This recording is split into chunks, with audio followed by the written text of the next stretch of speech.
Boa tarde, senhoras e senhores. Aqui é Leon Weinstein, ao microfone da cidade de Los Angeles, Califórnia.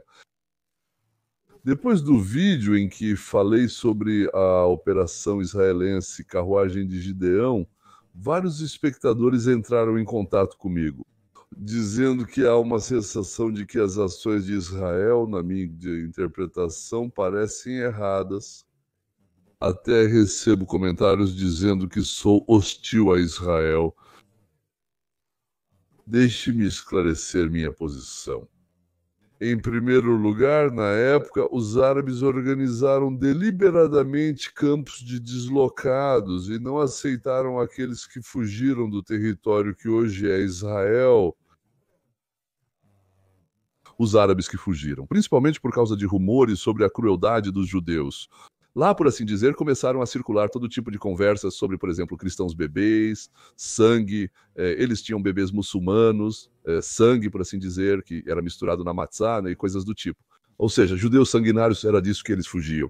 Então, esses eram árabes jordanianos, ou seja, tudo isso era Transjordânia.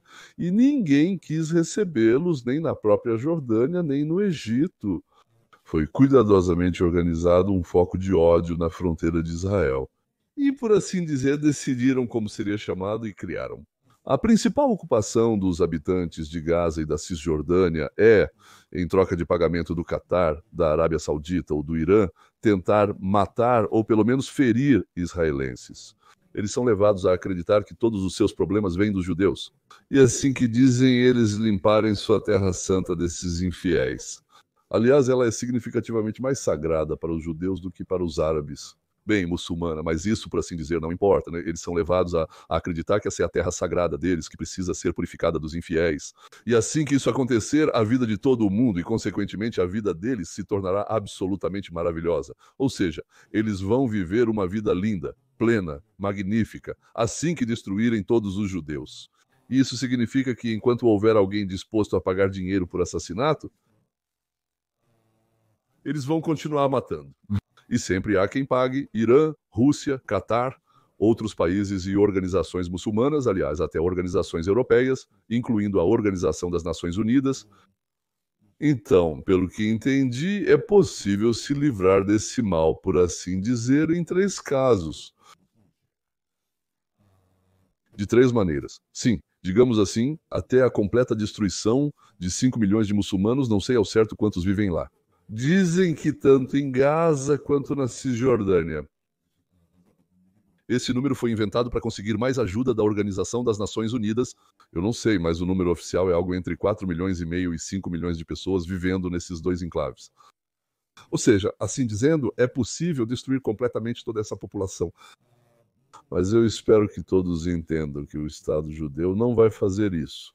Aqui está a segunda questão. A segunda opção é a reeducação, ou seja, convencer aqueles que dão dinheiro a parar de fazer isso e mudar a propaganda anti-Israel para pró-judaica.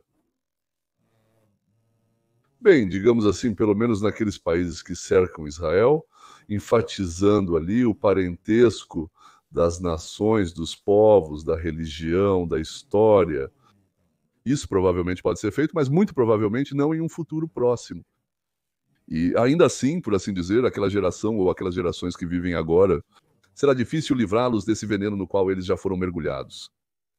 E o terceiro é a redução significativa da população de ambos os enclaves, com o reassentamento dos habitantes nos países árabes mais próximos. Este não é um projeto simples, mas é tecnicamente viável. Ou seja, se os outros, digamos, o primeiro é impossível, o segundo é quase impossível, então o terceiro é difícil, sim, mas tecnicamente é viável. Aqui, claro, essa combinação de propaganda é ainda melhor, ou seja, na opção israelense, ele mais o reassentamento de Gaza hoje e da Cisjordânia, ou o reassentamento no futuro, ou talvez a organização de algum tipo de autonomia lá com a possibilidade de verificação por pelo menos 10 anos. Será que árabes, judeus e samaritanos vão conseguir viver uma vida independente, ou seja, se sustentar com tudo o que precisam, se livrar da ideologia da morte, da destruição e coisas do tipo? Como Israel existe desde 1948, isso acontece a cada 3 a 5 anos. Os vizinhos, depois de serem derrotados, se rearmam e atacam o Estado judeu. A destruição, digamos, do potencial nuclear iraniano levará ao fato de que o Irã ficará quieto por 5 anos e depois terá urânio enriquecido, talvez produzido fora do próprio Irã. Mas as bombas serão trazidas para o Irã e, por assim dizer, colocadas em mísseis que eles estão desenvolvendo lá e que já estão prontos para uso. E lá também tem centrífugas, como se diz, né? Quando já existem bombas. Para que servem as centrífugas agora? Aqui está, como dizem, depois de perder a cabeça, não se lamenta pelos cabelos. Algo assim, parece sim. Ele mesmo não lamenta. Algo assim, parece sim. Voltando ao meu vídeo, né, o que eu queria transmitir ao espectador é que Israel já está perdendo a guerra de informação para os árabes há 4 ou 5 décadas. E que quando Israel não trabalha para transmitir sua posição para as grandes massas, digamos, dos cidadãos americanos, então, para essas mesmas grandes massas de cidadãos americanos, é transmitida uma posição completamente diferente, porque o outro lado trabalha nisso. E podemos perder o apoio do mais poderoso e, em geral, do único amigo que temos no planeta. Escreviam que eu não expressei minha posição, como se toda vez fosse necessário expressar minha posição. Bem, talvez, se algumas pessoas acharam isso, é verdade. Mas a minha posição é a seguinte: quase não existem pessoas que nascem com ódio a outro povo. Esse ódio é incutido nas pessoas através da propaganda. Digamos, vamos chamar assim, quando os árabes dançam nas ruas por causa do assassinato de israelenses, isso foi incutido neles. Os russos, aliás, também dançam de felicidade quando matam um georgiano. Matavam georgianos antes, durante e depois do ataque da Geórgia à Rússia. Então, 4 milhões de georgianos atacaram 150 milhões de russos. É por isso que eles dançam quando, por exemplo, matam ucranianos, que, aliás, não fizeram nada de ruim para eles. Os ucranianos também dançam de felicidade ao ouvir quantas pessoas foram mortas em Moscou, por assim dizer, pelos ataques deles. Embora tenho certeza de que a maioria dos mortos e feridos não queria atacar a Ucrânia de jeito nenhum, e ficaram felizes com a conquista da Crimeia, porque foi enfiado na cabeça deles que eles não querem ser mortos. Que a Crimeia foi tirada dos fascistas, que foi tomada dos fascistas que antes a haviam conquistado da Rússia. As pessoas foram completamente mudadas, completamente mudadas. Substituíram o modo de pensar por outra coisa. A maioria das pessoas no mundo, elas são totalmente burras, não sabem analisar, não aprenderam a checar, não conhecem a história. Nada além do próprio estômago e dos órgãos genitais as interessa. E dessas pessoas, eu diria, são a maioria, tanto nos países árabes quanto na Rússia, em Israel, na Ucrânia, nos Estados Unidos da América, no Canadá, no Uruguai. Tenho certeza de que no planeta Nibiru, se lá houver população, lá também a maioria da população é burra. E percevejos podem ser esmagados, formigas provavelmente podem ser envenenadas, coelhos podem ser capturados em armadilhas. E na China, aliás, exterminaram todos os pardais, isso aconteceu lá. E na Europa, na Idade Média, eles exterminaram os gatos. E não eram enviados do diabo, como a igreja nos explicava. Por causa disso, surgiu uma avalanche, hordas de ratos e camundongos, e neles pulavam pulgas que... Na verdade, essa bacilopestes, acho que é assim que se chama, é ela que carrega a peste. E metade da Europa morreu bem, cerca de 1/3 da Europa, metade da Inglaterra e da Escócia. E o que eu acho que deve ser feito? É preciso resolver esse problema. Em círculo, em círculo, em círculo, toda vez, a cada 3 a 5 anos, de novo, mais uma vez. Talvez eles consigam alguma coisa. Se for realocação, se forem aqueles que foram realocados, e aqueles que vivem nos campos, os árabes não podem se tornar pessoas normais, produtivas, um povo normal de produtores. Eles não podem ser deixados em proximidade imediata com Israel. Não é possível ensiná-los rapidamente a parar de odiar e matar, e depois É por isso que, por estarem próximos, isso é uma ameaça para todos os israelenses que vivem em sua proximidade imediata. Aliás, os árabes em Gaza e em muitos países do mundo árabe muçulmano não estão apenas dançando. Seus representantes entram em creches e atiram em crianças, explodem cafés cheios de jovens estudantes. Eles entram em ônibus e apertam o botão de explosão. Eles foram convencidos de que, morrendo e matando, levando consigo a vida de pessoas de outra fé, isso lhes garantirá uma vida doce no paraíso. Eles pegam israelenses que entram por acaso em seus bairros e os jogam dos telhados das casas. Eles abrem o ventre de mulheres grávidas. Nós pensávamos que isso só acontecia em filmes. Eles colocam bebês judeus em fornos e os queimam lá. Eles cortam estrelas de 6 pontas nas costas dos prisioneiros. Eles cortam. Eu não aguento mais, sim. A cultura de ódio, morte e alegria insana pelo sofrimento dos outros, criada no mundo árabe, não é fácil de erradicar. É para isso tudo, disse Arabov. É preciso reassentar, afastar. Primeiro, é preciso encontrar um lugar e negociar sobre a recepção deles. Segundo, é preciso trabalhar com eles para que entendam que estão recebendo uma chance de ter uma vida melhor. E terceiro, é preciso nivelar com o solo os campos deles que estão meio destruídos, para que nem sequer pensem em voltar para lá cobrindo túneis, depósitos de armas, para que vejam que não há para onde voltar. A combinação disso e do incentivo sobre a mudança de local. E deve ser aplicada para separar os jovens árabes criados como assassinos dos israelenses do objetivo de matá-los. E transferi-los para a construção de sua própria vida, para a melhoria de sua existência, para que tenham a oportunidade de melhorar sua vida. E talvez, então, eles comecem, depois de algum tempo, a viver uma vida humana mais ou menos normal. Essa é a minha posição. E ainda, se Israel não explicar para os americanos o que está acontecendo, então os americanos vão acabar tendo uma posição formada pelos inimigos de Israel. Os judeus podem viver ao lado dos árabes, levados a um estado de ódio irracional. Os árabes não conseguem viver ao lado dos judeus. Quem não consegue deve ir embora. E não se trata do fato de que Israel e Judeia são, por assim dizer, essa é a palavra que eu procurava, a terra ancestral dos judeus. E nem é pelo fato de que, como resultado do genocídio, metade do povo judeu foi exterminada e a metade restante, a comunidade internacional, permitiu retornar à sua terra histórica. A questão é que dois grupos de pessoas não conseguem coexistir. Pelo menos durante 80 anos eles não conseguiram fazer isso. Além disso, um dos grupos pode viver em paz com o outro, mas o segundo grupo simplesmente não consegue fazer isso. Na verdade, não importa o motivo.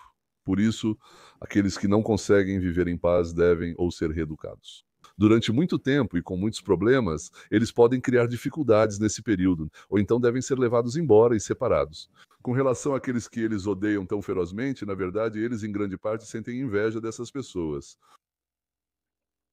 Ou um muro pelo qual não se pode escalar, voar por cima ou cavar por baixo, o que tecnicamente provavelmente hoje é impossível. Ou então o reassentamento para um lugar de onde eles não possam mais causar danos e cometer assassinatos. Muito simples e claro, me parece. A posição é simples e clara. Agora só falta uma coisa: pensar em como colocar esse plano em prática e começar a agir. A propósito, sobre o Irã, os persas são um dos povos mais inteligentes e instruídos da Terra. Alguns sabem cantar, outros sabem construir linhas de montagem, mas os persas sabem pensar. O Irã, sob o Shah, era um estado laico e instruído. Os iranianos não são inimigos de Israel, nem originalmente dos judeus, dos americanos, da cultura ou da ciência. Os iranianos são reféns daqueles que foram trazidos para o país pelo presidente dos Estados Unidos da América. Carter e seu assistente de segurança nacional, Brzezinski, os Estados Unidos da América expulsaram o Shah, criaram condições para que o Shah fosse forçado a sair. E para que eles fizeram isso? Agora vou citar Brzezinski. Para atiçar o fogo nas fronteiras da União Soviética não é um fogo muçulmano, é isso que quero dizer, mas o fogo se espalhou pelo mundo todo. No Irã, é preciso incentivar o movimento de resistência dos mulás, ou seja, enfraquecer o Irã, torná-lo pobre e impotente. Ou outra opção, se o Irã recusar completamente, por assim dizer, recusar totalmente qualquer produção de armas nucleares, se ele abrir o país para inspeções e interromper a produção de armas de destruição em massa, deve-se integrar o Irã às relações comerciais e de negócios com o mundo. A China, principal patrocinadora do Irã, perde posições porque começou, de certa forma, uma guerra comercial conosco. Está ocorrendo uma destruição da indústria na China. O Irã vai vender menos petróleo. Quanto menos a China comprar, menos o Irã vai conseguir vender. A China vai começar a reduzir os investimentos no Irã. Junto com o declínio da China, começará o declínio do Irã. E talvez eles estão longe de serem idiotas e longe de serem suicidas para quererem se tornar amigos ou pelo menos não inimigos dos Estados Unidos da América. Mas o mais importante acontecerá quando, como resultado da solução do problema do gás, Israel e a Arábia Saudita assinarem os acordos de Abraão. E 1 bilhão e 200 milhões de sunitas começarão a comprar tecnologias de Israel. E, ao mesmo tempo, cessarão os pagamentos aos árabes jordanianos pelo assassinato de israelenses, os árabes jordanianos, que hoje são chamados de palestinos. Por algum motivo, o Irã vai perceber que de um dos países mais desenvolvidos da região, ele está começando a se tornar o mais fraco, o país menos desenvolvido. Aqui está, agora. Então, tendo falado sobre Israel, vamos falar sobre a Ucrânia também. Deixe-me começar dizendo que, no território da Ucrânia, a Rússia mobilizou jardins de infância e hospitais, teatros onde a população civil se escondia. Eles torturaram os moradores, eles estupraram, mataram garotas, torturaram, zombaram dos capturados como prisioneiros. Os russos atropelaram civis com tanques e tiros diretos, atiraram em carros de passeio onde estavam famílias com crianças e idosos. Os russos saquearam casas, arrombaram e arrancaram máquinas de lavar roupa. Microwave. A partir de conversas interceptadas com as famílias dos militares, soubemos como os soldados russos se gabavam para suas noivas e mães sobre como estupraram e mataram ucranianos. Então, agora vamos passar para a situação depois que eu disse isso, né? Uma espécie de clave de sol, sim. De vez em quando recebo uma enxurrada de ódio dos ucranianos. Se de repente, Deus me livre, eu disser algo que não corresponde à linha geral da Ucrânia, da propaganda ucraniana. Vamos começar pelos dias já passados há muito tempo. A União das Repúblicas Socialistas Soviéticas se desintegrou. A Ucrânia era a segunda república em capacidade de produção, onde havia produção de aço, ferro-gusa, minério de ferro, tratores, naves espaciais, automóveis, equipamentos para usinas elétricas, uma poderosa indústria do carvão, petróleo, gás natural, indústrias químicas, plásticos, materiais sintéticos, sem falar em têxteis, produtos domésticos e alimentos. No início das hostilidades com a Federação Russa, em 2014, a Ucrânia já havia perdido sua indústria militar e uma parte significativa da engenharia mecânica. Por exemplo, em 1990, a Ucrânia produziu 52,7 milhões de toneladas de aço e em 2022, digamos, antes da guerra, 21,4 milhões de toneladas de aço. Ou seja, houve uma queda, uma redução de mais de 2 vezes. Sendo que o aço é necessário no mundo todo, a variedade de tudo o que a Ucrânia produz foi reduzida com a transição para a exportação de recursos. Ou seja, em vez de produzir, extraímos o que a terra oferece, mas nós mesmos não o utilizamos. A Ucrânia é uma das 2 repúblicas da antiga União das Repúblicas Socialistas Soviéticas que não aumentou, mas diminuiu o produto interno bruto de 1990 até 2022. Outra república é a Moldávia, que está na mesma situação. Sim, até mesmo a Geórgia aumentou o produto interno bruto, sem falar na Bielorrússia, Letônia, Lituânia, Cazaquistão e outros semelhantes. A principal razão para o colapso da indústria militar e civil, segundo especialistas, é a corrupção inacreditável e generalizada, o roubo e a transferência de recursos para o exterior. Na Ucrânia, isso se refere ao ano de 2008. Ficou claro que a Rússia estava tentando expandir suas zonas de influência, mas a Ucrânia não começou a fortalecer o exército e a indústria de defesa. A principal razão, na opinião dos especialistas, é o roubo generalizado, praticamente o saque do país.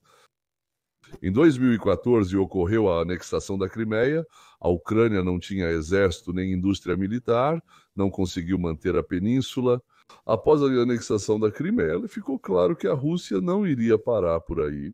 E a Ucrânia não começou a desenvolver a indústria militar, mas algumas mudanças foram feitas no exército, de 2014 até 2022.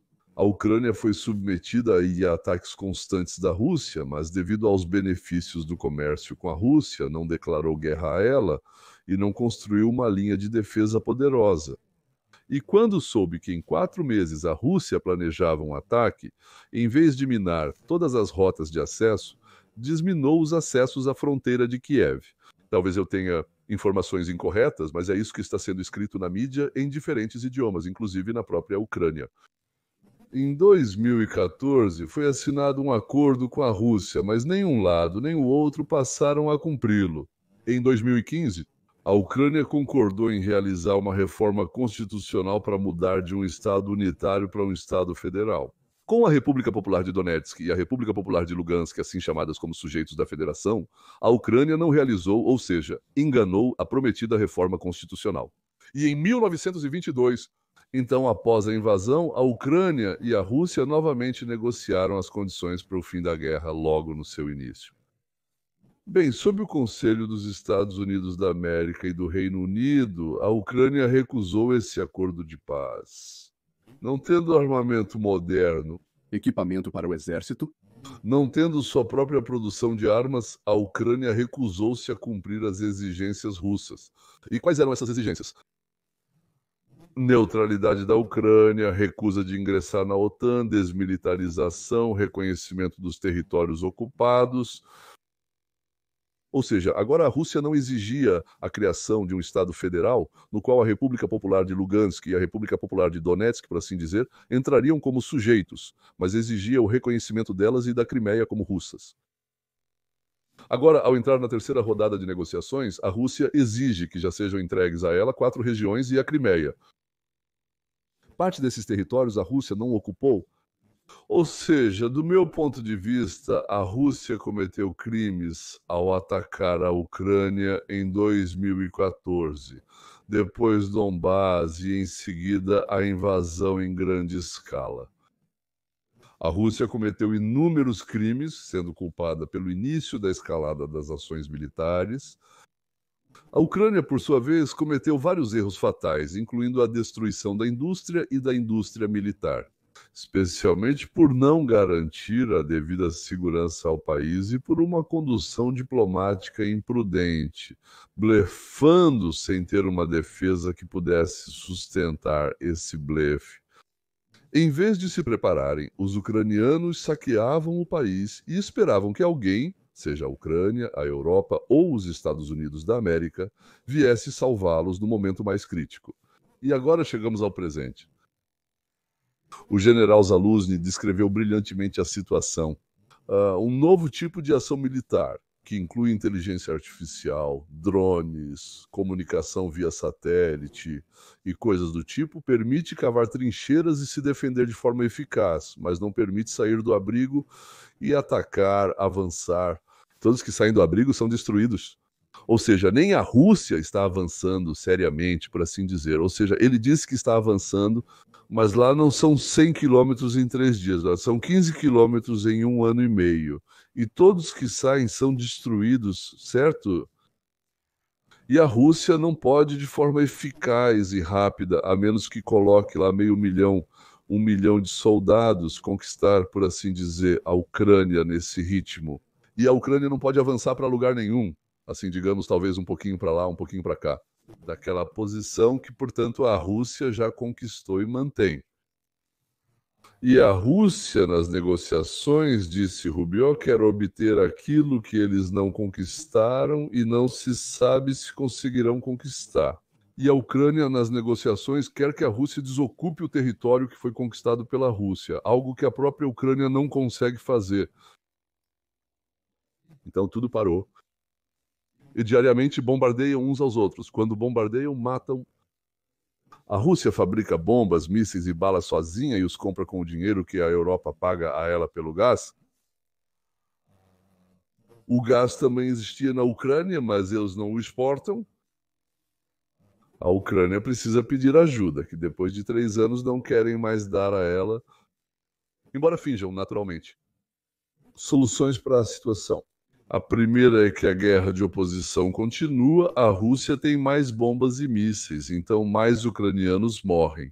Mais 1 ano ou 1 ano e meio de bombardeios e não está claro onde a Ucrânia poderá recrutar pessoas para substituir os mortos e feridos.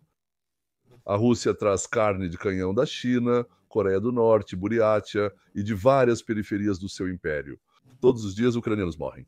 E lenta, mas seguramente a Rússia vai avançando até que finalmente a Ucrânia fique sem forças para resistir e todo o país provavelmente acabe sendo tomado pela Rússia. Em segundo lugar, a Rússia recebe 5 regiões, é construída uma fronteira entre os países, na Ucrânia começam a ser explorados recursos minerais, um consórcio internacional garante a segurança e a reconstrução da Ucrânia ela acontece dentro de fronteiras reduzidas. Dezenas de bilhões de dólares são investidos no desenvolvimento da indústria, portos, usinas elétricas, ferrovias e no processamento de minerais. A Ucrânia, reduzida em suas novas fronteiras, está sendo reconstruída e, com a ajuda dos Estados Unidos da América, um fundo de desenvolvimento é criado. O papel dos oligarcas e da corrupção no país diminui. Isto é o segundo. É uma opção, não é algo que eu goste ou não goste, né? É simplesmente uma opção. E a terceira opção, a Ucrânia inventa o hiperboloide do engenheiro Garin, ou entra em contato com alienígenas, ou de forma mágica convence Trump a enviar o exército dos Estados Unidos da América e, com a ajuda dessa arma maravilhosa, expulsa as tropas russas do seu território. Depois disso, os oligarcas retornam e tomam posse de tudo que está sobre e sob a terra, no território da Ucrânia. Ou seja, volta toda aquela mesma vida Que existia antes. mas agora, por assim dizer, em uma Ucrânia destruída e com ainda mais poder dos oligarcas do que antes. Em outras palavras, a tomada da Ucrânia pela Rússia é lenta e mais 20, 50 ou 100 mil ucranianos já morreram, ou urgentemente Parar a guerra. salvar tudo o que for possível e, com a ajuda de Trump, conseguir a melhor saída possível dessa situação muito ruim. Infelizmente, a escolha é entre ruim, muito ruim e terrível. Infelizmente, isso não se parece com justiça. Infelizmente, a justiça geralmente está nos jardins de infância. Quando contam contos de fadas para eles, nunca brigam uns com os outros. E no cinema de Hollywood, na vida, funcionam regras completamente diferentes. A Rússia atacou, a Rússia é agressora por todas as leis da Organização das Nações Unidas, por todas as leis da Organização das Nações Unidas para a educação, a ciência e a cultura da honestidade, da decência. A Rússia deve ser punida. O problema é que ninguém pode puni-la. A Ucrânia não pode, a Europa também não pode e nem quer.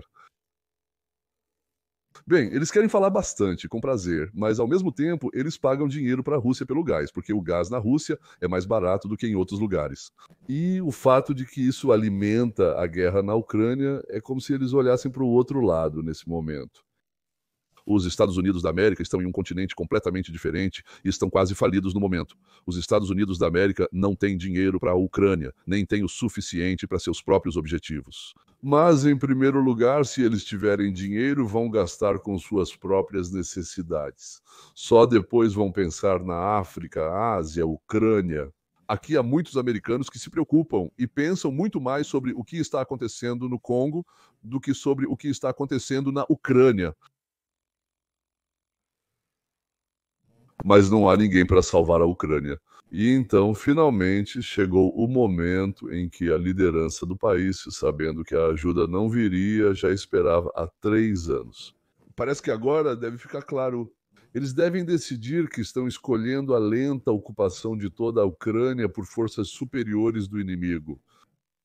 Talvez em 1 ano, talvez em 3, talvez em 5, ou talvez em 8, ou aproveitar o fato de que o mundo ainda está interessado na Ucrânia.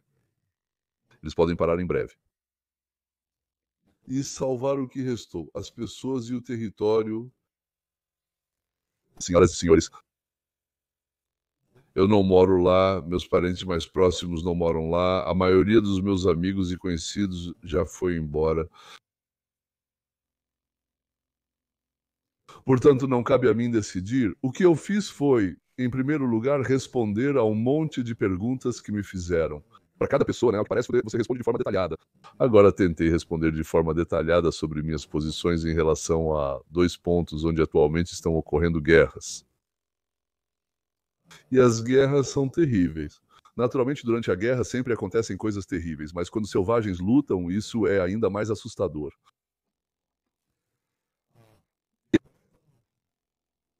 Por isso, decidi. Nem mesmo por aqueles que fugiram e agora estão sentados em Nova Jersey ou na Alemanha, discutindo sobre não ceder nenhum centímetro lá e outras coisas assim. Os filhos deles já estudam em um lugar completamente diferente. Seus parentes vão a lojas de comida russo-ucraniana em Hamburgo. E quem deve decidir são aqueles que estão lá no campo de batalha. E aqueles que enviaram seus para o campo de batalha. E mais ninguém. O que eles decidirem é isso que vai acontecer.